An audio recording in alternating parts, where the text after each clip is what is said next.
Okay folks, MBS again. Oh well, I got a job today. GTR XU1, nice little green one here. We're going to be replacing the carburetor O-rings that are sort of a common problem on the GTR XU1. A lot of heat underneath the bonnet. Even with the shield on, the carburetor gets subjected to a lot of heat, and what fails are the O-rings on the jet assembly. Especially this big one around the outside, which I've already removed off this. And the reason for that, it's made of nitrile. Your standard carburetor kit just have nitrile seals. They're just not good enough for the job. So what we're going to do is replace them with Viton seals. Okay, they can take a much bit higher temperature loading. We'll loosen the jet. Now, which way do you turn this jet?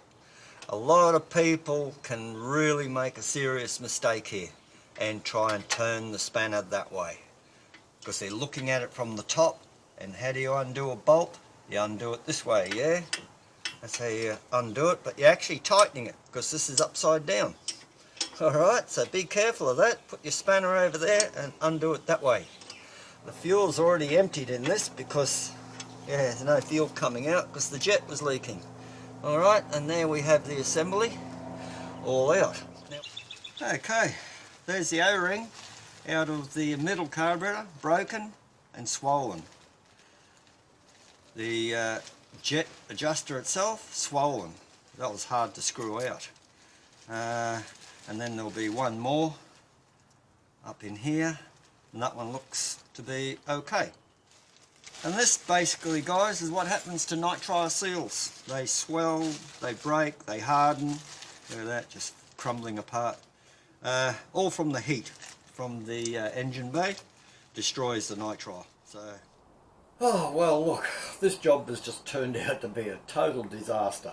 What started out as a simple O-ring replacement just turned into a shit fight, and at the end of the day we've pulled all the tops off the carburetors and laid them out on the ground. So I'll find an appropriate spot to take up this video from, and we'll get those O-rings replaced, and plus we'll fix up the other stuff that we found and get it all back together and adjusted, all from scratch again. So let's go, have a look, see where it goes. Okay, first of all, don't mix your parts up, alright? I've got the front carb, middle carb, rear carb, and that carbs at the back there are helping me to determine what's front, middle and back, but you would have marked an F or an M and a B on your floor so you know what carburetor these parts came out of. Now at close inspection, everything seems to be honky-dory with the diaphragm on number one. I've had a good look around it, had a couple of wrinkles here, nothing too serious to worry about. Okay, and we've looked at the middle one and it's pretty much the same. Couple of wrinkles around the outside, you know, we'll see the owner, see if he wants to replace them or not. However, the back one is a problem. Here we go, right there. She is basically holed. You can see right through there. I can see an air gap actually right there. But the interesting part is when you flip it and look in here, it's actually stuck to that plastic bit. There's a thread there sticking up, and well, I'll pull it apart now. And yeah, you see the hole there in the diaphragm? Alright, so we're probably going to maybe replace this little plastic bit here as well on this. He's given me a spare here, spare piston I can steal that out of. That's interesting. The jets are all positioned nicely in the pistons. So yeah, I was not expecting this job. Alright, it was just supposed to be a simple replace the O-rings. However, this is what it is, and now we've got some more repairs to do. So I'm going to pull that number 3, the back carby apart, and replace that diaphragm, maybe replace that plastic bit, and then we'll do the O-rings, and we'll put these all back on the car, and we're going to have to set it up all from scratch again. Now, to make sure we don't cause any damage to the needle, I'm going to remove it. And through this hole there, you get a thin screwdriver, go down in there, undo the lock nut there, and the needle should pop out. Okay, now I can put this safely on the ground to undo these screws. Yeah, no rocket science here. Just make sure you choose the right screwdriver. Now, I have come across in the past a lot of people over torque these screws and they snap when they go to pull them out, and look at that, it's stuck on real bad there. Wow, I don't know what's caused that, but yeah, she has totally destroyed the diaphragm. So that's cactus. Now we'll give this a bit of a clean up around the groove here so that the new diaphragm will fit in there properly. I'd say this is caused from a big backfire. Okay, see the burn mark there, just coincides with this. Boom, boom, except this is on the inside, not the outside, because the diaphragm comes up here. So obviously it burnt the diaphragm, melted it, and it got stuck onto that, and it partially melted the plastic piece here. So yeah, woohoo! Must have been either badly retarded timing, or the mixture super lean, or the accelerator pump circuit on the carburetor wasn't set up correctly and it just got a big lean spot and backfired all the time. Right, fitting the diaphragm. You see the little lug? You see the little lug and the piston? They match up. This is a fairly good one, look at that. It virtually sits in exactly the right spot. Here is a bad one. Okay, that's going to take some fitting. You're going to have to be sitting here stretching it. I wouldn't even bother with that one. Alright, so we drop the diaphragm in there like so, and then we can either put this together and drop it in one hit. Try not to move the diaphragm if you can, and get that in there like that, and get your screws in. Now don't do them all up extremely tight, just very, very loosely, because we're going to check that the diaphragm is actually fallen into the right spot, that it hasn't moved.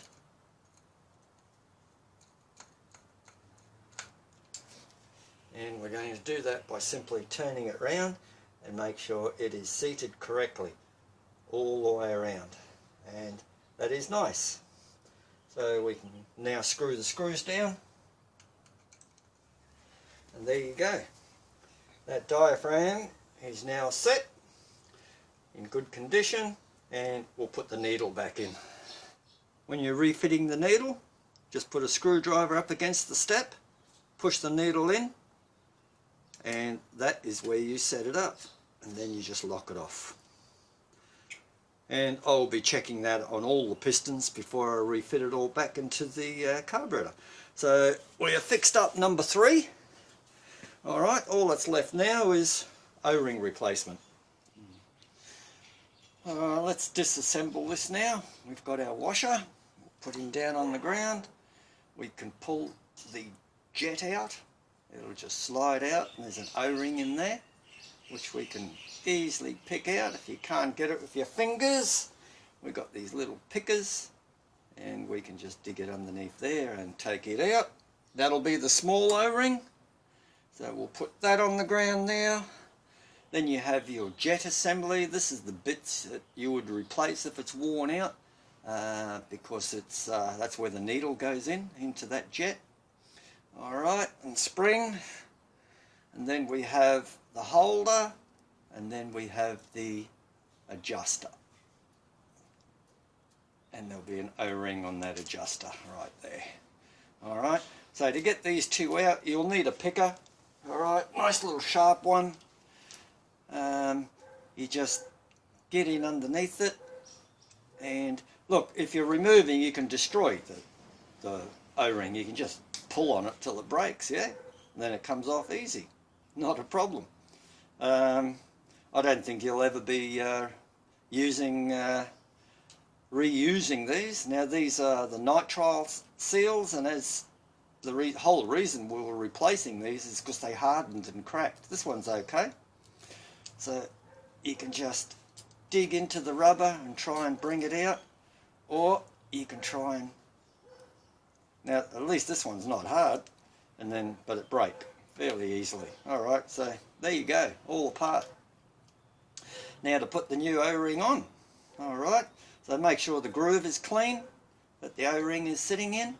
Okay, make sure there's no nicks and burrs anywhere there. Alright, so we're going to be using different grease today, guys. I'm going to be using the Molykote 55 O-ring grease. After a lot of research, I have discovered that rubber grease isn't any good anymore for carburetor O-rings. Alright, it might have been back in the day, back in the 70s and early 80s, but with the super fuel gone now and unleaded introduction and harsher fuels, rubber grease is not suitable for fuel. Alright, brake work is rubber grease is pertaining to. So yeah, I learned something new. So we went and got this O-ring grease, and we'll be using that in all future carburetor rebuilds. Now, we'll get this big O-ring on first, yeah? Okay, how are we going to do it? We're going to push it over from the nut end, or we're going to push it over the threads. Alright, if we push it over the threads, it's got to expand a little larger and then drop into the O-ring. If we drop it in from here, it's less expansion, but then you've got to lift it up over the lip. I've always preferred to just roll it over the threads. Okay, it's no big deal. However, we use a little bit of this new Molykote, very sparingly, yeah.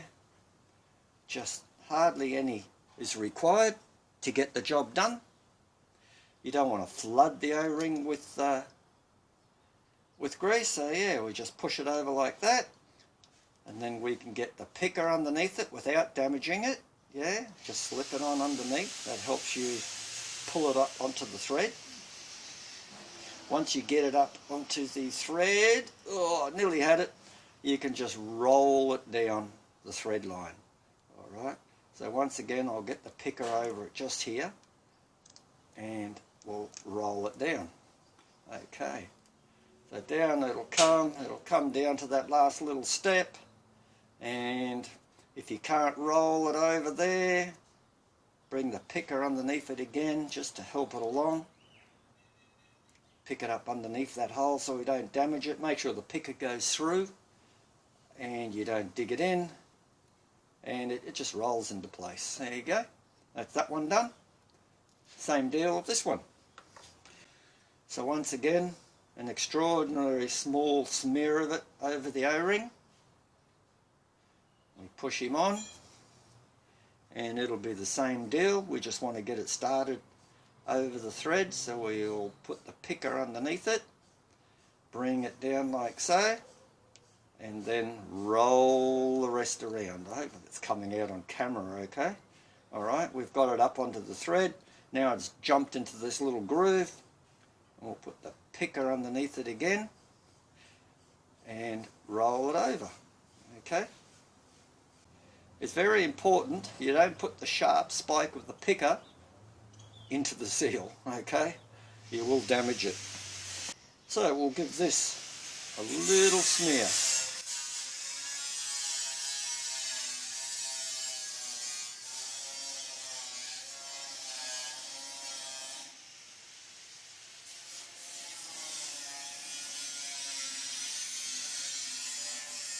And then assemble it into the jet. May need a screwdriver.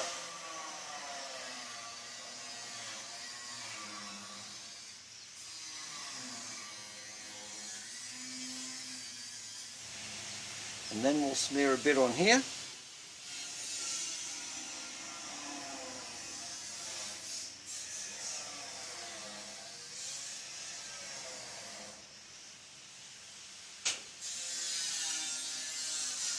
And now we'll do the jet.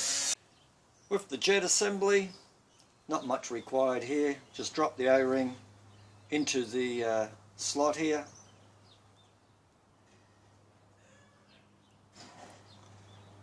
And we'll put rubber grease, we'll put some rubber grease on it.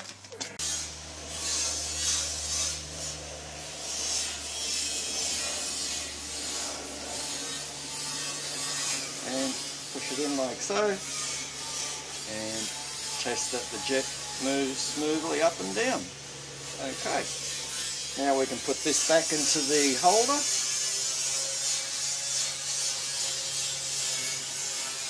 Put the washer on top, and that's ready to go back into the carburetor. Alright, so we make sure that the spring is actually pushing the jet back out and the O-ring isn't biting in too hard and stopping its smooth motion.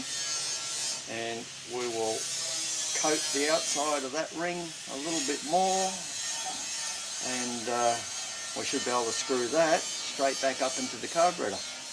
So I won't show you me doing this again 2 more times, but when we get all these done, we're ready to fit them, we'll go back to the car and put all these back in. Alrighty, with your little washer mounted at the top, we're ready to push this all back up into the carburetor. We've got the Multicoat 55 on it, and it's just a matter of finding the hole and putting the jet up and then turning the adjuster. Now you're going to have to do this up tight to start with. We'll just make it firm. I think it would help if I brought the microphone over, you might hear me. So we'll just keep screwing this up until it just nips up. Then the next, there we go. Then the next step is to screw the jet up until it's flush, and we'll use vernier calipers to do that.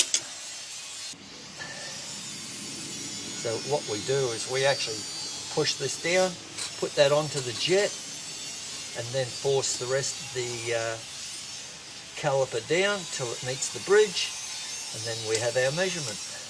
We've got it down to 10. Okay, I've now got all the jets in. I've screwed them up until they're level at the top. I'll give you a little look at from the top here. Okay, so they are all set up evenly. And what we do from here, we have to put the pistons in and centralise the jet before we screw the mixture screws down to 1.5 turns each. Locating lug for your diaphragm is right there. Carefully put the needle into the jet, line up your diaphragm with that lug, and ensure the diaphragm is sitting in its recess all the way around. Okay. Here you could probably put a little bit of machine oil around the piston. So we'll just give that a little bit of a lube up there. Put your spring in. Put your top on. And orientate it mark to mark. And push that down. Alrighty. And then, just a simple matter, put your screws in and nip them up. Now before I tighten these, there's one thing I have to do, and that's back off the jet holder, because if that's tight and we force everything down, the jet might or the needle might get damaged. So I'm just going to back off the adjuster so that there, that was stuck there. So now we can do it up, because we don't want to jam the piston and damage the needle. All these screws are actually damaged. Screwdriver doesn't fit in there properly. Now you see it's stuck, but the jet will centralise when we put the screwdriver down inside, I'll need a longer one of course. See, that's not tapping down. You should hear a distinct thud if the jet is centralised properly. So we've got this loose enough, but we just have to push the piston down into it to get that jet to move and move into the centre and line up with the needle.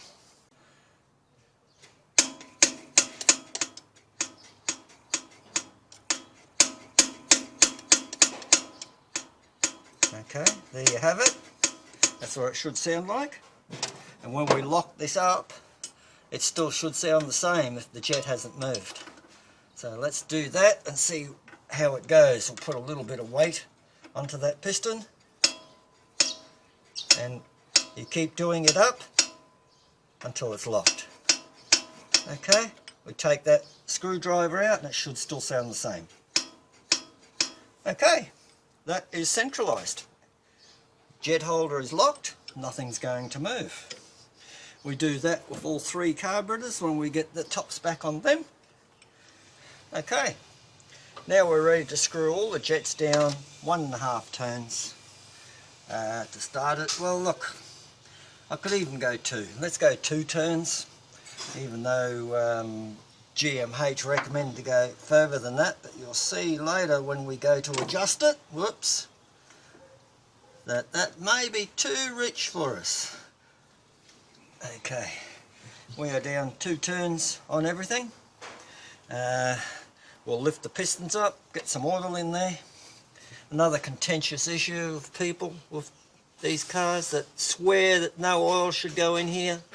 Yeah, okay, if you're going to race it, I do agree with that, yeah. Alright. Next door neighbour up there, he's noisy. Now you don't fill these things right up, you've got to allow a little bit of room for that piston to go in, yeah? We are ready to fire this fellow up. We'll have to get a battery into it, and then we're going to go through and do a mixture adjustment. Now, I'm probably doing the wrong thing here. I probably should check the ignition system, that the timing is correct and all that sort of stuff before we start adjusting the carbies. But I didn't bring any gear with me for that. A test light or even a timing light would have come in handy for this. But we'll have a go at synchronizing this and getting it balanced and at the right mixture. And you'll see that this will not remain at 2 turns. I doubt it very much. We'll have to screw them up because I'm going to adjust it for street use, not for racing purposes. Alright, and we'll see how it comes out at the end, where the screws end up with the mixtures being set correctly.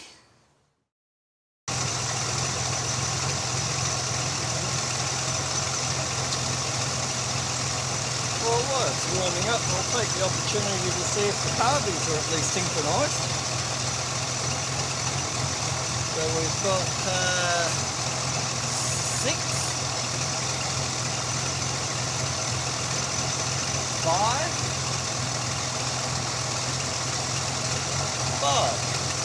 That is so close, so close.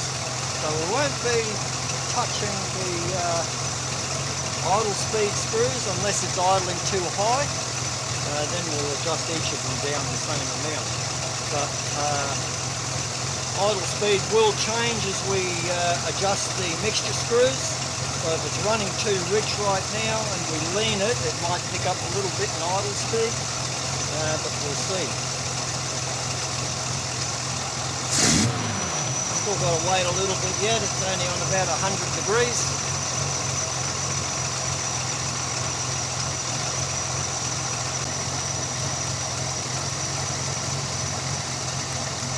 Okay, this is fairly well warmed up. We've got the jets out 2 turns each, which I find rather strange because it's only a quarter of a turn off from standard setting, and I know why now. The temperature compensators are all leaking, and I'll show you how to test them because sometimes you can't feel it with your finger.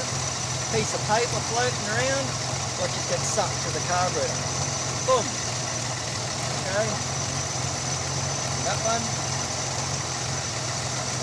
and that one. They all get sucked up.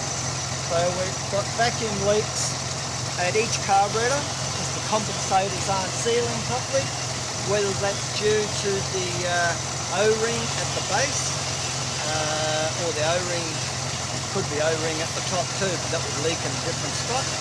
But whatever the case is, according to the lift test, when I lift the piston and the engine drops in idle, see that one's dropping a little, not too bad.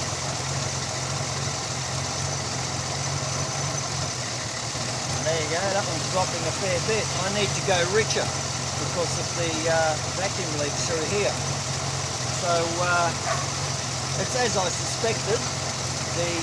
I should probably be screwing the mixtures a little bit leaner than what they are. If we plug all these holes off and stop those vacuum leaks, you'll probably find this will be just a tad rich, and we'd end up going up a quarter of a turn maybe on those jets. But as it's sitting now with that slight leak, it's not too bad. I could probably come out an eighth of a turn on them and get the mixture right to allow for that small vacuum leak that's happening. Now this means, of course, you've seen my video where I actually explain what a temperature compensator does and how it works. The piston will be sitting slightly lower. Okay, so it should be leaning it off, but because the piston's sitting lower, I have to screw the jets down lower to get the same mixture strength. Okay, but as it sits there right now, that is pretty good. Probably idling maybe 50 RPM too high, but that's pretty good there. Alright, so that's about all I can do for this one for now, as we pull off all these compensators and have a look at why they're leaking, and that might get it to run a little bit better. Okay.